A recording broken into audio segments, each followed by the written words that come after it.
গত ক্লাসে আমরা ফাংশনের এক ক্যাটাগরি অঙ্ক করেছিলাম। আজকে আমরা আরেকটা ক্যাটাগরির অঙ্ক করব। আর আজকে এই যে দুইটা অঙ্ক আছে, এই দুইটা অঙ্ক প্রায় সেম ক্যাটাগরির অঙ্ক। তাহলে অঙ্কটা হচ্ছে এফ অফ এম সমান M cube plus K M square minus 4m minus 8 হলে কে এর কোন মানের জন্য এফ অফ মাইনাস 2 সমান 0 হবে বলছে।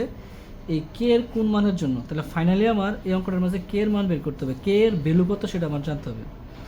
তো এরকম অঙ্ক ক্ষেত্রে আমরা যে এফ অফ এম আর এফ অফ মাইনাস 2 এই দুইটা জিনিস চিন্তা করব। যত জায়গায় আমার এম আছে বা যেখানে যেখানে আমার এম দেওয়া আছে সেই জায়গায় এম এর পরিবর্তে আমি কী বসাবো, -2 বসাবো। এখন বসে আমরা অঙ্কটা করার চেষ্টা করব। তাহলে আমরা অঙ্কটাতে ফোকাস করি। আমার অঙ্কটা ছিল এফ অফ এম সমান M cube plus K M square minus 4m minus 8। তাহলে আমরা এম এর পরিবর্তে বসাবো -2।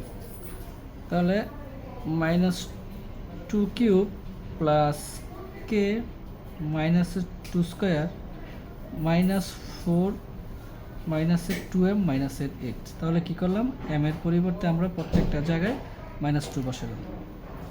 এখন মাইনাসের উপরে যদি বেজুর পাওয়ার থাকে তাহলে মাইনাসটা মাইনাসই থাকে, আর 2 এর উপরে কিউব মানে 8 প্লাস মাইনাসের উপরে জোর পর মাইনাসটা প্লাস হয়ে যাবে, 2 স্কোয়ার মানে হচ্ছে 4, আর গুণ করলে 4k মাইনাসে মাইনাসে প্লাস 4 দুগুণে 8 মাইনাসের 8।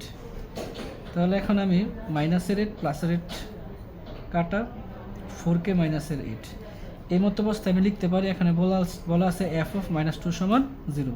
তাহলে এফ অফ -2 এর পরিবর্তে আমি কি লিখতে পারি, 0 লিখতে পারি। তাহলে এই অবস্থায় আমার